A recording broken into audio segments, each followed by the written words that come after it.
Everyone laughed at the poor farmer who had nothing left but debts and an old horse. He was already ready to sell his land for pennies just to survive. But the day his horse struck the ground with her hoof, she uncovered a secret that turned his entire life upside down. Subscribe to the channel and tell us in the comments where in the world you're watching this video from. The morning broke gray and bitterly quiet over the Hayden farm, the kind of silence that did not carry peace but resignation. Frost clung to the weeds that grew thick and high, where once there had been wheat and corn, and the fields stretched barren beneath a dull sky. Tom Hayden stood on the porch of the weathered house that had belonged to his father and grandfather before him, staring out across the acres of soil that no longer yielded enough to justify the sweat he poured into it. He looked like the land itself, worn down and lined by time, with shoulders bent from years of carrying burdens too heavy for one man. His hands, calloused and cracked, bore the marks of a farmer's life, yet there was no sense of pride in them anymore. They were simply tools, slowly wearing out like the rusted plow in the barn. The farm was dying, and Tom knew it. The fields gave less each season, the soil exhausted after generations of tilling and neglect. He had tried every method he could afford: fertilizers, crop rotations, irrigation systems cobbled together from salvaged parts.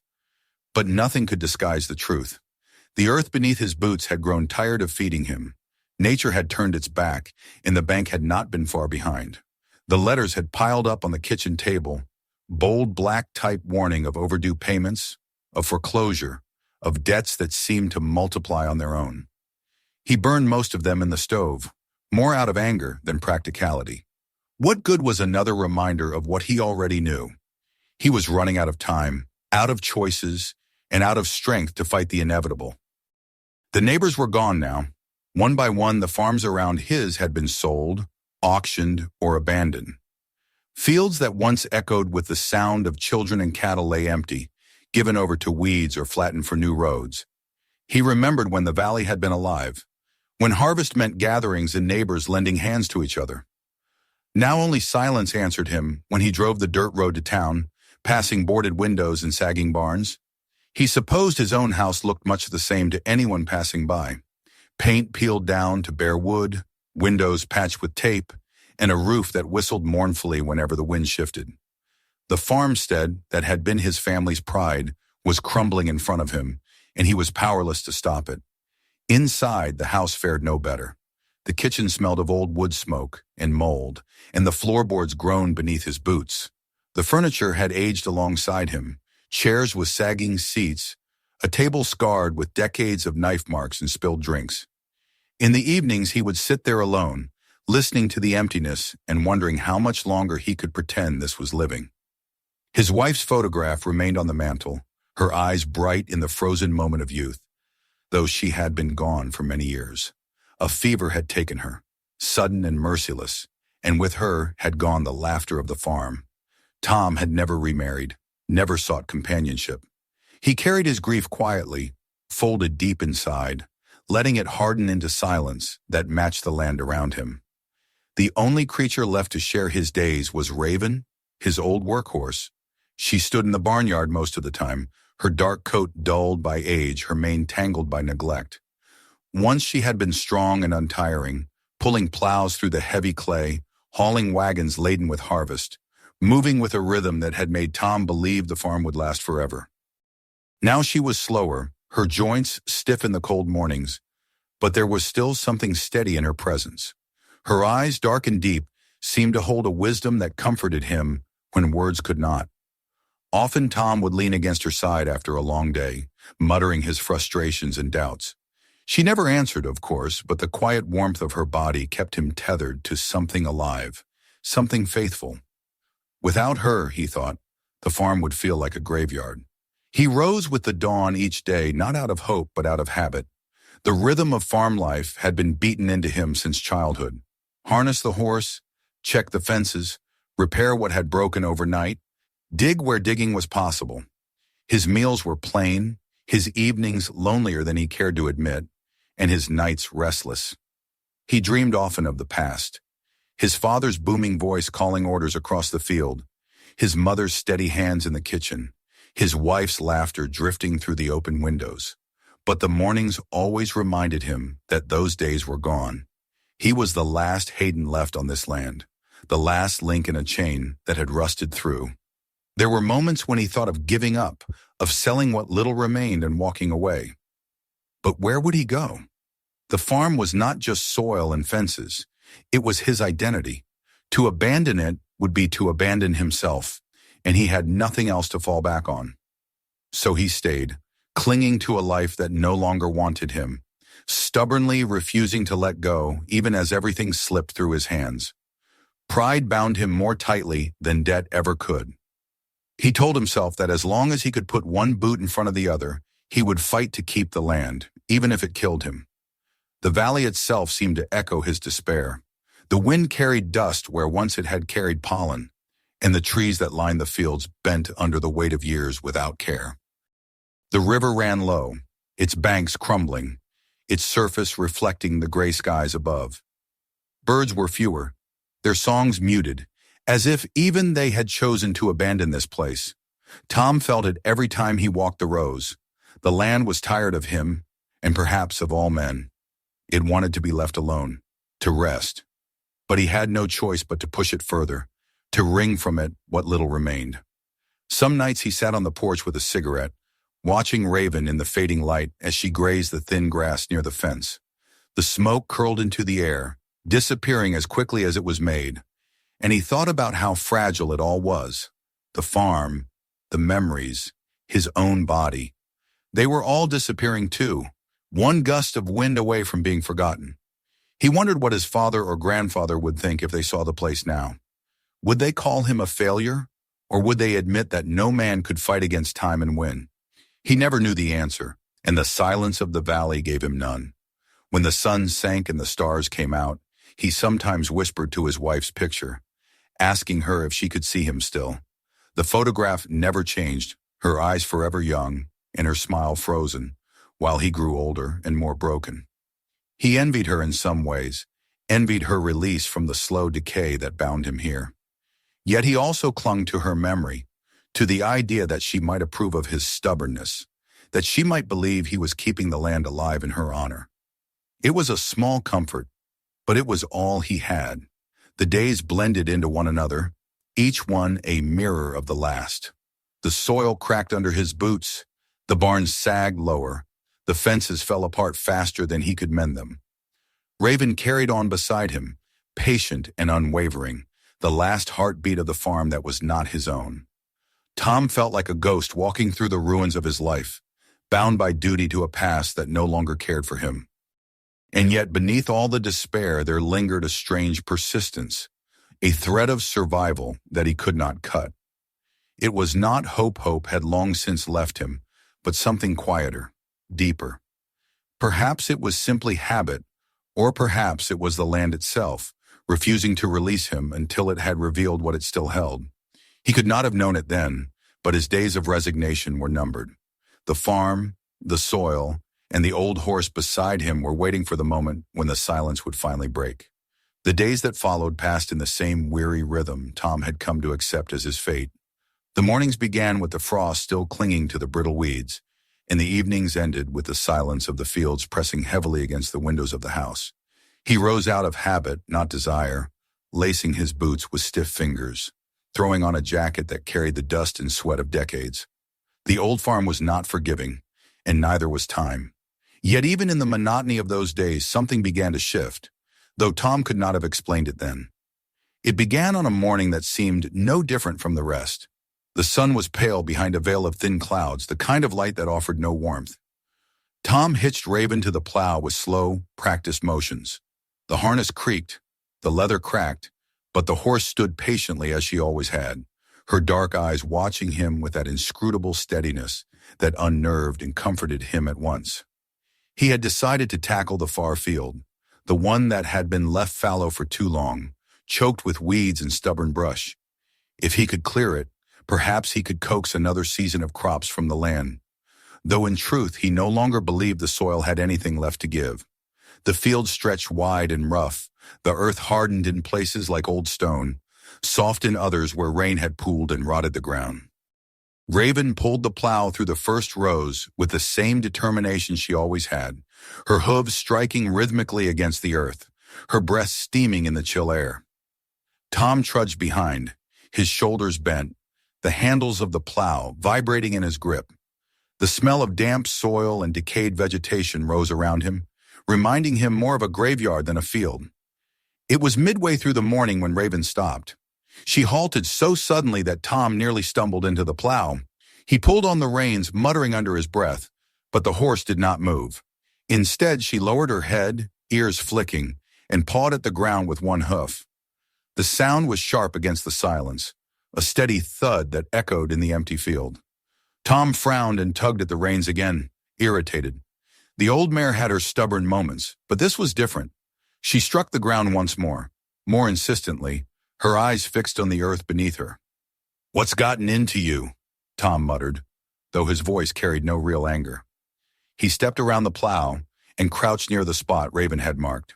At first glance, it was no different from the rest of the field-hard earth. Tangled weeds, patches of frost still clinging to the roots. But when he pressed his boot down, he felt a give, a softness that was out of place in the otherwise unyielding soil. He knelt and scraped at it with his hands, pulling away weeds and clumps of dirt. The ground crumbled too easily, as if it had been disturbed not long ago, though Tom knew no one had touched this field in decades. He hesitated. The rational part of him told him it was nothing. A pocket of looser soil, perhaps a burrow collapsed under the surface. Yet Raven pawed again, the force of her hoof sending a small spray of dirt into the air. The horse's breath came quick, her muscles tense, and for the first time Tom felt a prickling unease. She wanted him to see something. With a grunt, he fetched the shovel he had left by the fence and began to dig. The soil gave way under the blade with surprising ease, clods breaking apart as though the earth itself wanted to yield. Sweat dampened his brow despite the cold air. He dug deeper, the hole widening until the shovel struck something solid. The metallic scrape jolted through the handle, and Tom froze. He knelt and brushed the dirt away with his hands, revealing a corner of rusted iron. His heart quickened, though he did not yet know why. He clawed at the soil, uncovering more of the object. A box, no, a chest, its wood rotted and blackened, but still intact. Its iron bands eaten by rust, yet stubbornly holding their shape. The thing was large enough to require effort, and Tom found himself straining to free it from the earth. Roots from the great oak at the edge of the field had grown around it, curling like skeletal fingers, gripping the chest as though guarding it. At last, with a heave and a muttered curse, he pried it loose. The chest came free with a sucking groan from the soil, as if the earth were reluctant to release it. He dragged it onto firmer ground, his hands shaking from exertion and something else he did not want to name. Raven stood close, her head lowered, eyes fixed on the box as though she had been waiting for this moment. Tom stared at it for a long while, his breath clouding in the cold air. He had no reason to expect anything valuable inside. More likely it held nothing but rotted wood and rust, the remnants of something forgotten. Yet there was a weight to it. Not just physical, but in the silence that settled around him, the kind of silence that came before revelation. He pried at the lid, the iron hinges groaning in protest before giving way. The smell that rose up was sharp and musty, the scent of paper and mold sealed away for decades. Inside, stacked carefully though time had warped them, were bundles of documents tied with faded twine. He lifted one, the paper yellowed and brittle at the edges. The ink faded but still legible in careful script. Letters, perhaps, written in a hand that trembled with age or haste. Beneath them lay maps, folded and stained, their surfaces marked with lines and notes. He caught the glint of a photograph, its image blurred but unmistakably old. Tom sat back on his heels, the bundle of papers in his lap. The world seemed to narrow around him, the barren field, the sagging house in the distance. The old horse standing patient and unyielding. For years he had thought the land offered him nothing but hardship and failure. Now, from beneath its surface, it had yielded a secret. He looked at Raven, and though he would not admit it aloud, it seemed to him that the horse's dark eyes held an understanding he could not grasp. She had found this, not he. She had chosen this spot, pawed at it until he listened. Without her, the chest would have remained buried, another mystery swallowed by the soil. The sun had risen higher, though its light was weak, and the frost had begun to melt. Tom gathered the documents into his arms, the chest still half buried behind him. He stood, feeling the weight of the papers as more than just wood and ink. They carried something else, something heavy, though he could not yet say what. Raven snorted softly, her breath a plume of steam in the cold, and Tom felt an unease settle over him, mingled with curiosity. He turned toward the house, his boots sinking into the damp soil with each step. The papers pressed against his chest, fragile yet powerful, and he knew without knowing why that his life, which had been a long and slow descent into silence, had shifted. The land had given him something at last, though what it meant he could not yet see. Behind him the chest lay open at the edge of the field, its rusted frame gleaming faintly in the weak sunlight. Raven followed him at a measured pace, her hooves steady against the earth, her gaze fixed on him as though guarding what had been revealed. That night, when the house groaned under the wind and the shadows stretched long across the floorboards, Tom would sit at the scarred table with those papers spread before him. He would read words written by men long gone, study maps that no longer matched the world he knew, and hold in his hands photographs of faces blurred by time. And in that moment, he would feel for the first time in years that the silence of the farm was not empty at all, but full of voices waiting to be heard, secrets waiting to be told, and roots that reached deeper than he had ever imagined. The chest sat on the scarred wooden table like a trespasser, a foreign presence in a house that had not seen anything new in years. Tom had dragged it in with effort, mud still clinging to its iron bands, roots torn away, but still knotted around its edges, like veins of an old body. It was heavier than it should have been, as though the weight came not from the paper and wood inside, but from the time that had pressed on it, decades of silence condensed into an object that now demanded to be opened. The house smelled of it mildew, rust, and the faint tang of earth, as though he had carried half the field indoors. The lamplight flickered against the papers he had removed, casting their yellowed edges in a glow that reminded him of old bones, fragile yet persistent against the passage of time. Tom lowered himself into the chair, the familiar creak of its legs grounding him. He untied the first bundle of letters, the twine snapping easily after so many years. The paper trembled in his hands, brittle as autumn leaves, and for a moment he feared it might disintegrate with his touch.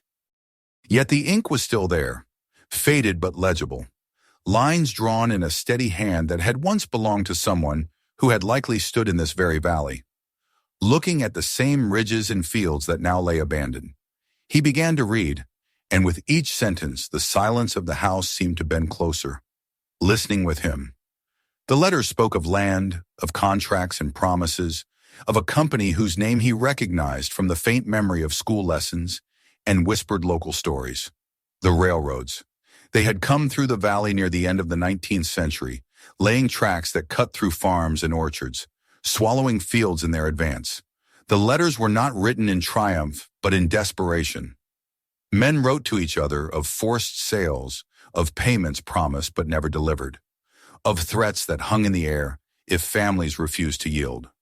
Words like agreement and possession and compliance repeated themselves, inked by hands that trembled at the knowledge that resistance meant ruin. Tom frowned as he turned page after page. He had grown up hearing fragments of the story that the railroad had once tried to expand through this part of the valley, that some land had been taken, and that in the end, the project had shifted elsewhere. But no one spoke of it in detail. It had always been a vague shadow in the past, something too far away to matter to him. Now in the lamplight of his kitchen, it came alive in words too clear to deny. There were maps folded among the letters, marked with lines and circles, boundaries drawn and redrawn in different hands. Tom spread one across the table, flattening its creases with the heel of his hand. The ink had bled in places, but the valley was unmistakable. The ridges and the river and the very fields he had walked all his life. Red circles marked parcels of land, and faint notes beside them bore names he recognized. Farmers whose families had once lived here, though most had vanished long before his time. And then his eyes caught a name he knew too well, Hayden, his own. The letters that carried his family's name were the ones that stung most. They were not desperate pleas like the others, not warnings scribbled in haste. They were agreements, neat and formal, bearing the signature of his great-grandfather. There was no evidence of coercion, only consent, and yet the words made Tom's stomach knot. The land that had come to him through generations, the farm he had called his, had been bought at a cost he had never known. Other families had lost everything, forced out under the weight of threats, while his bloodline had stayed, benefited, endured. The thought left him hollow. He leaned back in the chair, staring at the ceiling as though it might give him answers. The house groaned under the winter wind, the same sound he had heard 1,000 nights before. But now it felt different, less like the voice of an old home, and more like the whisper of ghosts he had just unearthed. He reached for another bundle, desperate to know more, though every word pressed heavier on his chest. The next set of papers were not letters but reports, typed, not handwritten, their ink sharper and their tone colder. They spoke of field trials and compound resilience and yield enhancement, phrases Tom only half understood but recognized enough to feel unease. They referenced samples taken from the valley soil, crops, even water from the river. The words carried the rhythm of secrecy, of something conducted away from the public eye. He imagined men in dark coats, their boots muddy from walking the same fields he knew, carrying away boxes and crates under cover of night. The thought unsettled him more than the debts he carried, more than the decay of his farm. His land had not only been part of theft, it had been used for something hidden, something deliberate.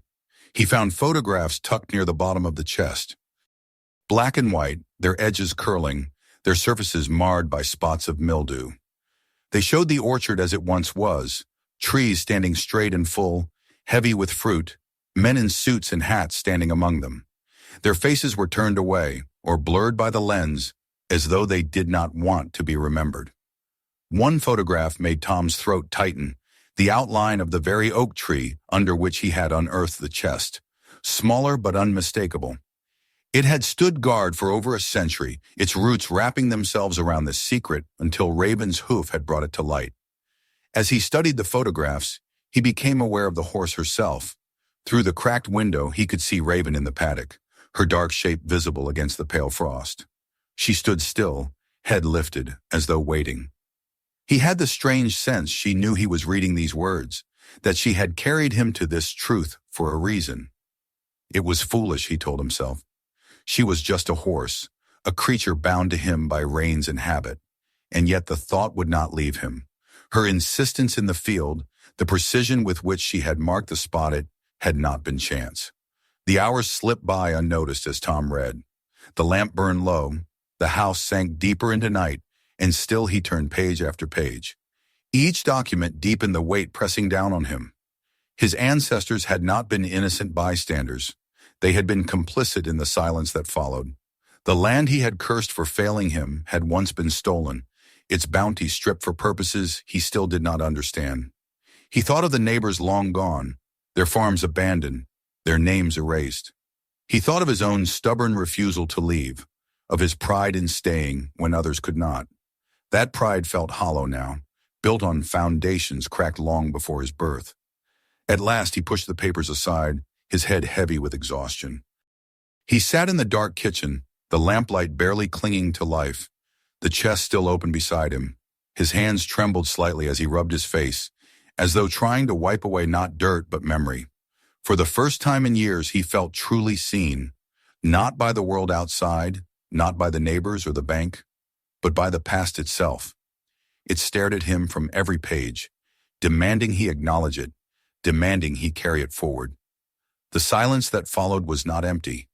It was crowded, thick with the voices of men long gone, of families torn from their homes, of his own blood-signing lines that had ensured their suffering. He could almost hear them in the creak of the walls, in the whistle of the wind through the broken shutters, in the steady rhythm of Raven's hoof against the frozen ground outside. It was as though the valley itself had begun to speak through the pages he had uncovered. When he finally rose from the chair, the first light of dawn had begun to edge across the horizon. He looked once more at the chest, Its contents spread across the table, its secrets no longer buried. He could not unearth them without consequence, and yet he could not put them back in the ground either. They belonged to him now, not as possessions but as burdens. As he stepped to the window, he saw Raven lift her head, her breath curling in the cold air.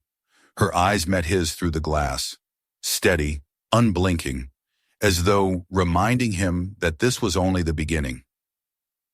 The morning after he had spent the night bent over the brittle letters and maps came with a silence heavier than usual. Tom had not slept, or if he had, it was only in brief, broken moments where the faces from the blurred photographs seemed to hover behind his eyelids.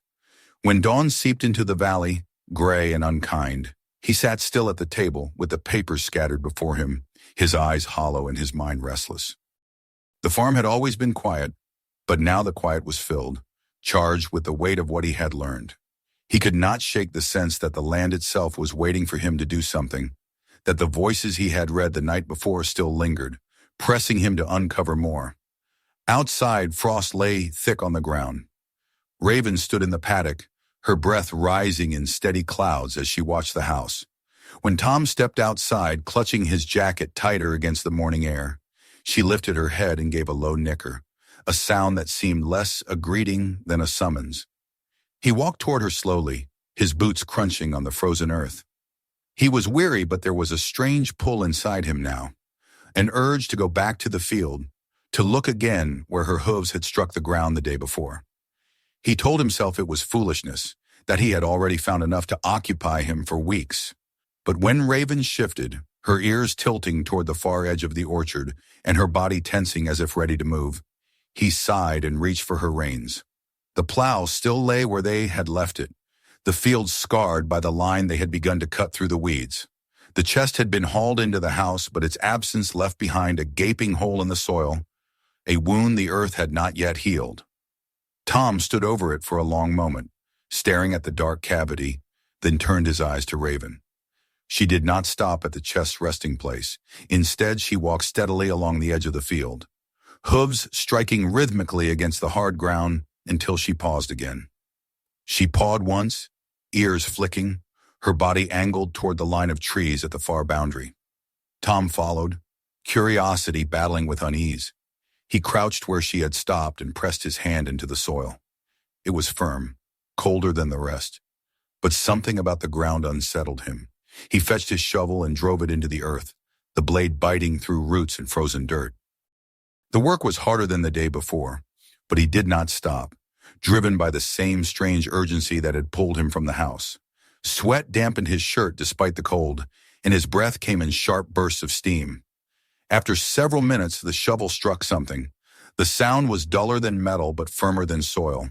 He dug faster, scraping away clumps of dirt until fragments appeared, splintered wood, stained dark, and beneath them the gleam of rusted iron. He uncovered more, revealing the remains of old ties, half rotted and broken, the kind used for laying tracks. His breath caught as realization struck. He had read about it in the letters, about the railroad that had once carved through this valley, but seeing it with his own eyes was different. The ground was not just concealing paper memories, it was holding the bones of what had come before. He widened the hole, uncovering more fragments, iron nails blackened with age, shards of metal fittings, and a length of steel bent as though from long pressure. The deeper he dug, the more evidence appeared. When at last he straightened, brushing dirt from his hands, he felt dizzy. The letters had spoken of samples and seizures, of men with clipboards and crates. But here was the undeniable truth that they had indeed been here, laying down their claim one spike at a time. Raven stood above him, her head lowered, nostrils flaring. Tom looked at her and almost laughed, though there was no humor in it. She had led him here again, as if she carried within her the memory of all that had been buried. He did not understand it, did not want to believe it, but he could not deny the uncanny precision with which she guided him. She was no longer just a horse in his mind. She was something more, though he could not name it. He spent the rest of the day moving through the field, letting Raven guide him. Each time she stopped, pawing or shifting her weight, he marked the spot with stones. By sundown, he had half a dozen markers scattered across the far stretch of land. Some revealed fragments of old tools when he dug. Others only turned up soil that felt looser, disturbed long ago. It was as though the land had once been torn open everywhere, then smoothed over and forgotten, waiting for someone to read its scars. When he finally returned to the house, the papers on the table seemed less like relics and more like companions to what he had seen. He matched the circles on the maps to the markers he had made in the field, and his stomach tightened as he realized how closely they aligned. The letters had not been exaggerations. The valley had been picked apart piece by piece, and his family's land had been at the center of it. The night deepened around him. Wind rattled the shutters, and the lamp cast long shadows across the table. Tom leaned back in his chair, staring at the maps, at the scrawled notes in margins, written by hands long stilled. He imagined the families who had once farmed those circled parcels, imagined them standing in the same fields he had just walked, watching as strangers carried away what was theirs. He thought of his own pride, his stubbornness in holding on when others had left. It seemed foolish now, tainted by the knowledge that his endurance had been bought with someone else's ruin. He rose at last and stepped outside. The night air was sharp, filled with the scent of frost and smoke. Raven stood near the fence, her silhouette solid against the moonlight. She lifted her head when she saw him, her breath a steady plume in the dark. He walked to her slowly, resting a hand against her neck. Her coat was rough beneath his palm, her body warm and solid in the cold night. For a moment he closed his eyes, listening to the sound of her breathing, steady and certain, a rhythm that anchored him when everything else felt like it was sliding away. "You knew," he whispered, though he did not expect an answer. The horse shifted slightly, pressing against his hand, and he felt a flicker of something that might have been belief. When he returned to the house, he left the lamp burning low. The papers waited on the table, the maps spread open, the photographs staring up at him. He no longer doubted their truth. He had seen it with his own eyes, unearthed it with his own hands. The land was speaking, and Raven was its voice. And though he was weary, more weary than he had ever been, Tom knew this was only the beginning. The soil still held secrets, and the horse would not let him ignore them.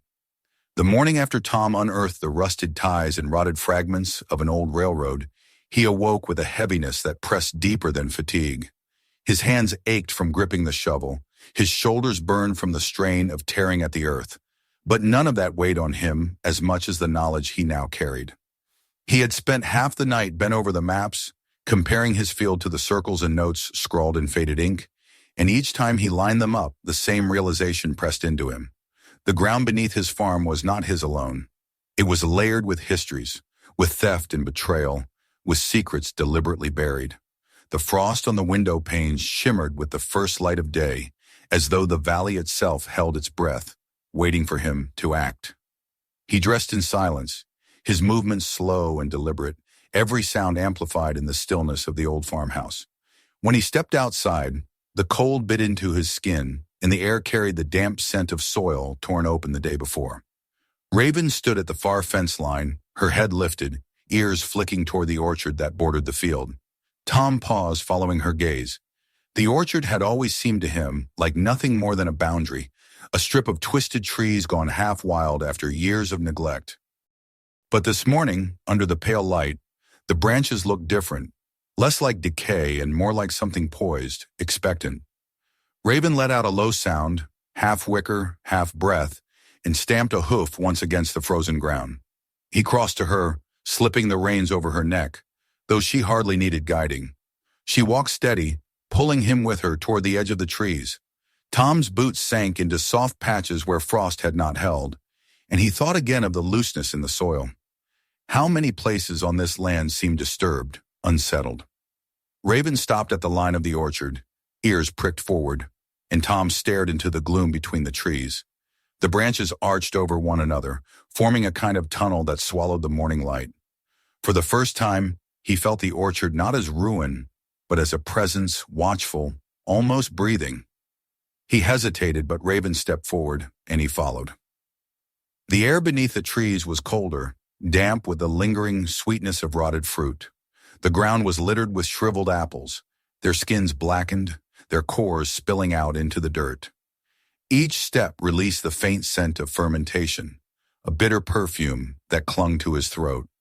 He tried to push aside the unease, reminding himself this was only nature reclaiming itself. But the silence pressed against him, broken only by Raven's slow steps and the occasional snap of a branch overhead. Halfway through the orchard, she stopped. Her body stiffened, her head lowering as she pawed once, then twice at the ground. Tom frowned and crouched beside her, pressing his hand into the soil.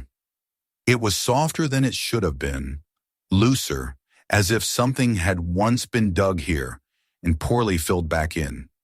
He began to scrape away at the surface with his hands, soil clinging to his fingers. After a moment, his nails struck wood. His pulse quickened. He dug faster, pulling away clumps of earth until the outline of a small wooden crate revealed itself. It was not as large as the chest they had found before.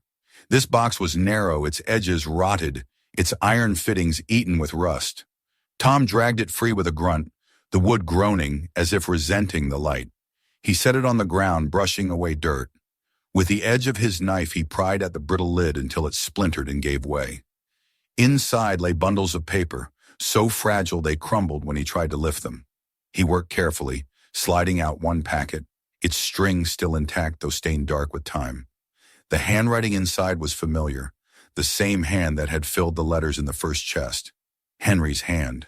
But these pages carried a sharper tone, words written in haste, margins filled with notes more frantic than measured.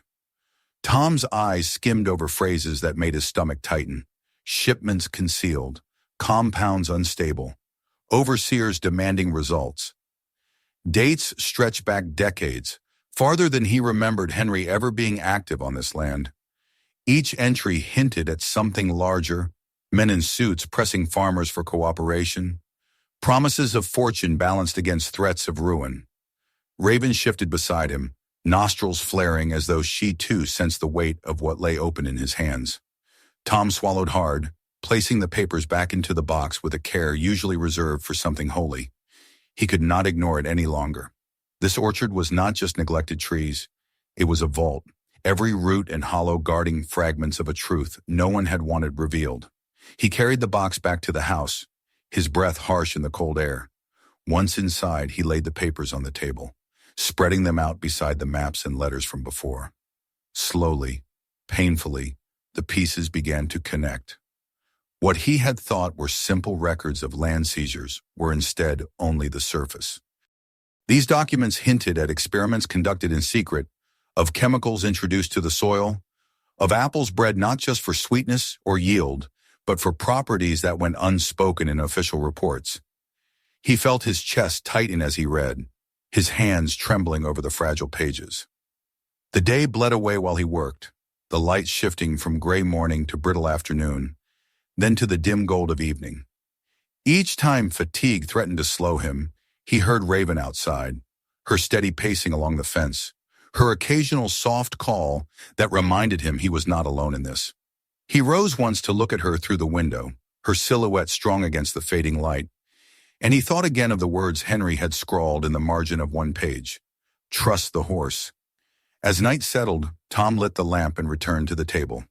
The orchard beyond the walls seemed to press closer, branches scratching faintly at the glass, as if the land itself wanted to see what he had uncovered. He bent over the papers, reading until his eyes blurred, piecing together the outline of a story far bigger than himself. By the time he pushed back from the table, exhaustion washing over him, he knew one thing for certain. The orchard had been trying to speak for decades, through Henry's silence, through the buried boxes, through Raven's insistence, and now it was speaking through him. He could no longer pretend it was only ruin. It was history alive beneath the soil, whispering through the trees, demanding to be heard. He stood at the door before extinguishing the lamp. Outside, Raven lifted her head, her dark eyes gleaming in the starlight. Tom watched her for a long moment, then whispered into the stillness, "I hear it now." He did not know if he was speaking to the horse, to Henry's memory, or to the orchard itself. But the words felt true. The orchard was no longer silent. It was waiting, and he could not turn away. The days that followed blurred together, though Tom remembered each hour as though it had been pressed into his memory with iron. He rose before dawn, worked through the brittle light of morning, and carried himself late into the night, his hands constantly on the fragile papers Henry had hidden. The orchard had become both his refuge and his prison. He spent hours walking between its twisted rows, searching for signs of further disturbance, listening to the strange hush that seemed to thicken whenever Raven paused, her ears turning to the wind, as though she could hear voices long dead. The more Tom read, the clearer the pattern became. Henry had not been delusional or eccentric, as the family had once whispered. He had been a guardian, holding back a truth so sharp it could cut down anyone who came too close. Tom pieced together fragments from letters and diagrams, his eyes raw from the strain. He learned that the railroad had not been the end, but only the beginning. The men who came in polished boots had carried more than surveying equipment. They had brought barrels, crates marked only with numbers, and powders that Henry wrote about with dread in the margins of his notes. These had been tested on soil and fruit, their effects measured in secret while farmers looked on, helpless, or were pushed aside. The orchard had been an open laboratory, and its apples had been the silent host of experiments no one had dared admit to. The more Tom read, the colder the house felt, as though the walls themselves recoiled at what they held. Raven became his companion in ways he had not expected. She lingered near the porch when he sat outside with the papers spread across his knees, her breath steady in the evening air. At times she would press her muzzle against his shoulder, a grounding weight that reminded him of the present when his thoughts drifted too deep into the past. He began to feel that Henry had not only trusted the land to keep its secrets, but the horse as well. Raven had endured, unyielding, as though she knew her task had not ended with Henry's death. But unease had settled in Tom like a seed, and soon it sprouted into something he could not ignore. Twice he saw dust rising on the ridge road where no neighbor had business traveling. Once late at night, he woke to the faint glow of headlights cutting across the distant hills. The engine stilled, but the presence undeniable. Raven had sensed it too, pacing the fence until dawn, her body rigid, ears pressed flat against her skull. Tom told himself it was paranoia, the product of too many sleepless nights. Yet the certainty grew each day that he was being watched. It was confirmed when the knock came. The sun had barely lifted above the valley, pale and cold, when a sharp rapping echoed through the farmhouse. Tom stiffened in his chair, his hand instinctively gripping the edge of the table, where Henry's rifle leaned against the wall. The knock came again, measured, polite in rhythm but carrying an authority that made his chest tighten. He rose slowly, his boots heavy against the floorboards, and opened the door. 3 men stood on the porch. They wore dark coats, their collars turned high against the morning chill. Their shoes were too clean for the dirt road, their hair trimmed with precision that marked them as outsiders. One of them smiled faintly, though the expression never reached his eyes. "Mr. Hayden," he said, his voice smooth, practiced. "We've been trying to reach you." Tom's gut twisted. He said nothing, only stepped outside and pulled the door shut behind him. Raven let out a sharp sound from the paddock, stamping her hoof against the frozen ground. The tallest of the men adjusted his coat and gestured vaguely toward the orchard. "We represent certain interests connected to this land. I imagine you've noticed it's in poor shape, difficult to maintain. We're prepared to relieve you of that burden. A fair price, of course." Tom's jaw tightened. He remembered Henry's scrawled warning, words etched in shaky ink. They will come back not for the orchard, but for the silence. He felt the truth of it in the stillness around them, the way the orchard seemed to lean closer, listening. "It's not for sale," Tom said, his voice flat. The man's smile did not falter, though his eyes sharpened. "Think it over. It would be a shame for such fine land to go to waste." The words were laced with something darker than courtesy. He tipped his head slightly, and the 3 of them turned back to their black vehicle idling at the gate. The engine roared, gravel spitting as they pulled away down the road. Tom stood there long after they had gone, his fists clenched at his sides. Raven pressed against the fence, her body tense, her breath harsh in the cold. He walked to her, resting his forehead against her mane, whispering words he did not know he needed until they left his mouth. "I won't let them take it. Not this time." That night he could not sleep. Each creak of the house, each groan of the orchard in the wind felt like a warning. He paced the floor, his boots thudding softly against the worn boards, until exhaustion forced him into the chair where Henry's notes lay. His eyes traced the words again, though he knew them by heart now. Protect the evidence. Protect yourself. The next day Clara came. He saw her walking the path long before she reached the porch, her coat pulled tight around her shoulders, her scarf trailing in the wind. She carried no basket this time, no warmth in her hands, only a tightness in her face that told him she already knew. "They came, didn't they?" she asked as soon as he opened the door. Tom stepped aside, letting her in. The house felt smaller with her there, the papers scattered across the table, the lamp burning low though the sun was high. She glanced at the documents but did not touch them. Instead, she sat slowly, folding her hands as if steadying herself. "I told you once Henry wasn't alone in this. I need to tell you more." Her voice shook only slightly as she spoke. She told him of a spring decades ago when trucks without markings had rolled into the valley. She had watched from the ridge as men in suits cut branches, gathered soil, loaded crates under cover of night. Henry had stood with them, his face like stone, saying nothing while they took what they wanted.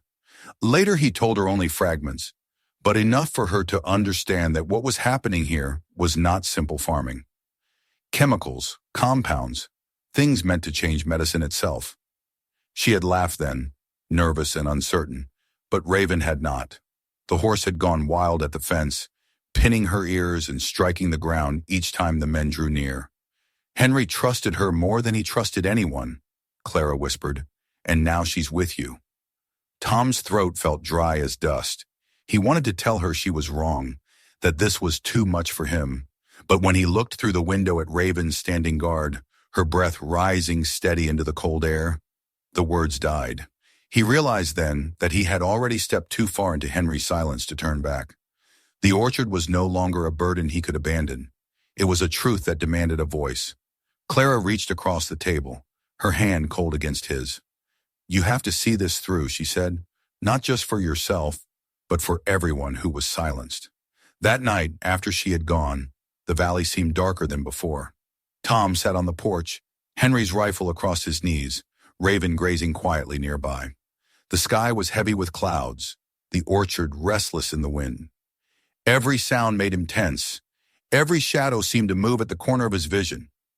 He thought of Henry sitting in this same place years ago, waiting for the next unmarked truck, the next knock at the door, the next attempt to bury what he knew. Tom clenched his jaw and tightened his grip on the rifle. He did not know when they would return, only that they would. And when they did, he would not face them alone. He had the orchard at his back, Henry's words in his hands, and Raven at his side, steady as stone. The silence of the valley was no longer emptiness. It was the breath before a storm. The valley had always been a place of silence, but in those final weeks that silence changed its shape. It was no longer the stillness of abandonment or decay, but a charged quiet, like the hush before lightning splits the sky. Tom felt it each morning when he stepped onto the porch. Henry's papers clutched under his arm, and saw Raven standing steady at the fence, her breath rising in pale clouds, her ears turned toward the orchard, as if listening for something only she could hear. The orchard itself seemed restless, its branches moving even when the air was calm, its roots whispering in ways he could not ignore. The sense of waiting had grown, pressing against him until every breath carried the weight of expectation. He spent his days between the fields and the farmhouse, mending fences by hand, though his mind was never truly on the work. His eyes kept drifting to the road that wound down from the ridge, the same road where the black vehicles had appeared and vanished. Each time the wind carried the faintest echo of engines, his chest tightened.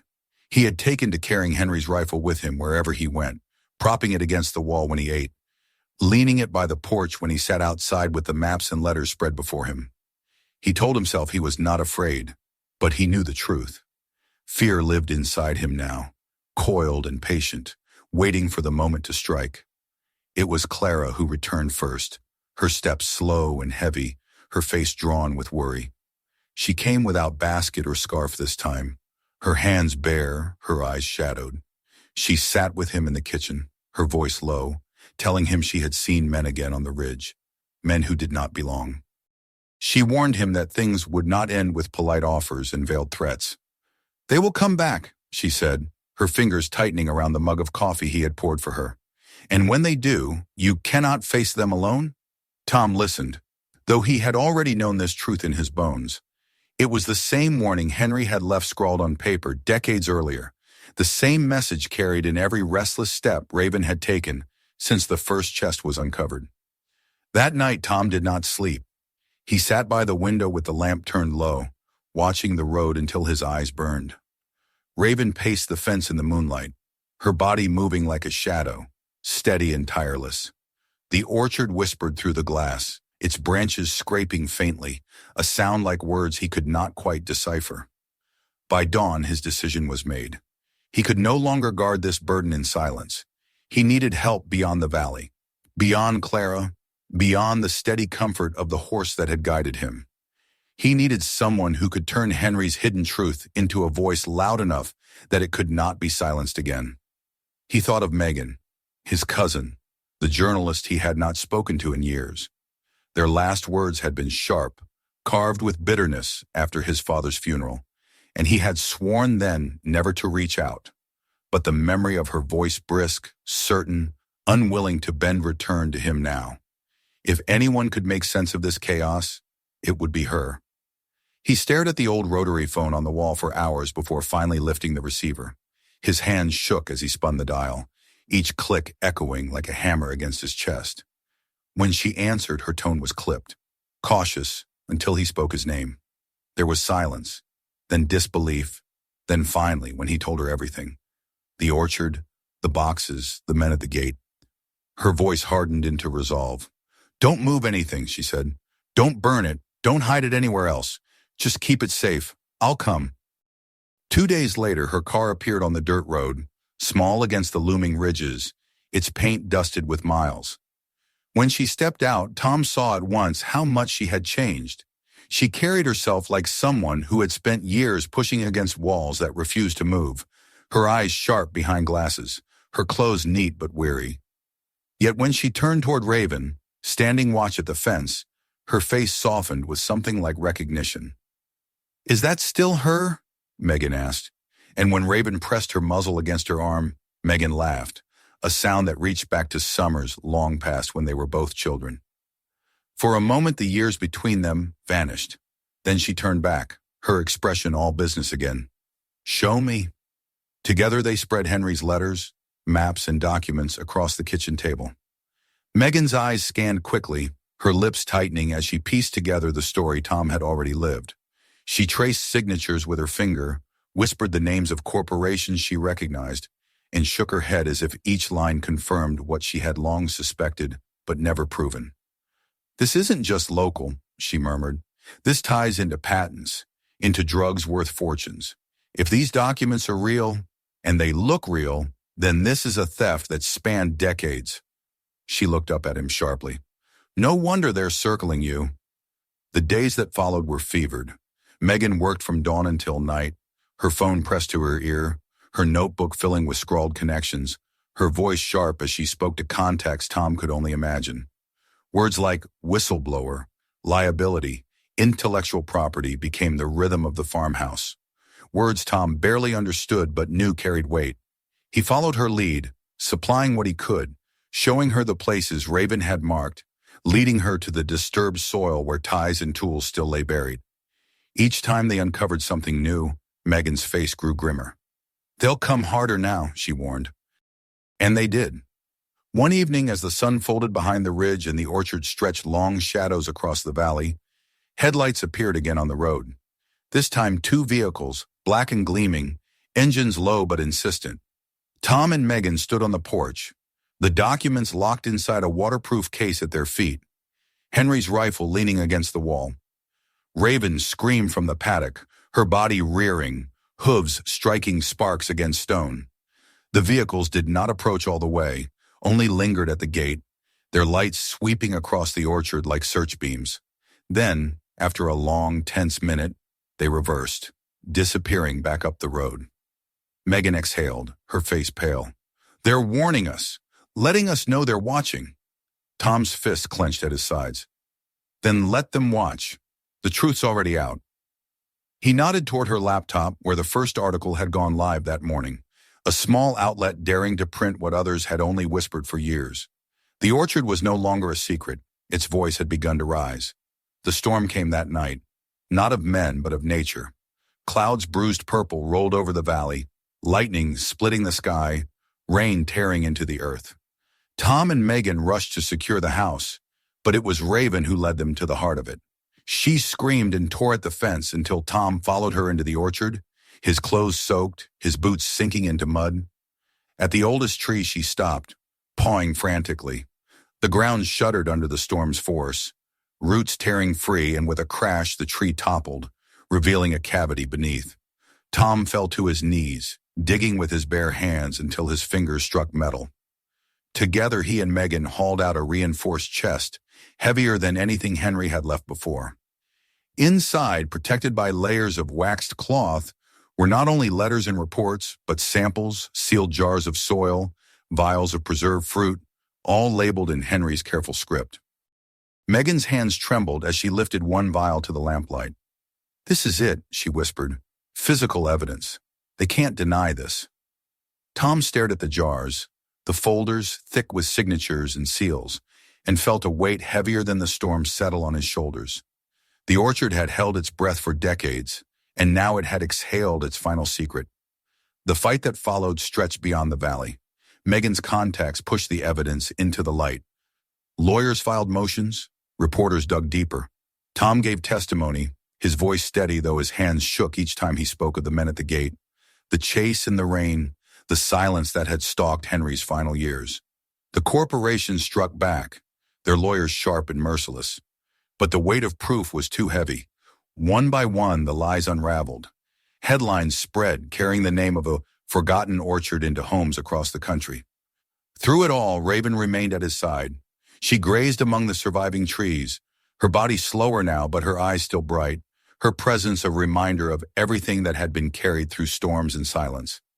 Visitors came, journalists, neighbors, strangers moved by the story, and Tom found himself guiding them through the orchard, his voice rough but steady as he told of Henry's burden, the buried boxes, the storm that had torn truth into the open.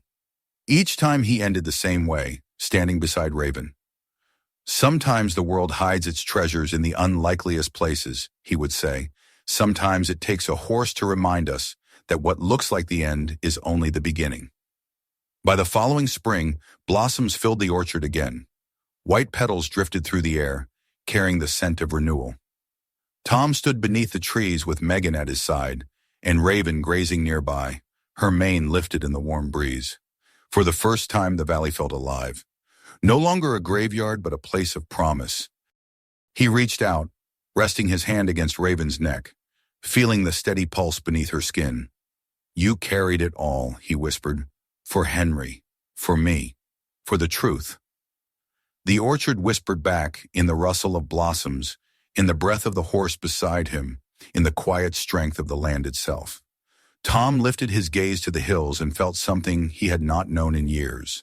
Not just relief, not just pride, but belonging. The truth had been unearthed, the silence broken. And though the fight had left scars, the land had endured, and so had he. If you enjoyed this story, don't forget to hit that subscribe button so you never miss what's coming next. The next episode is even more shocking, and trust me, you'll want to be the first to see it.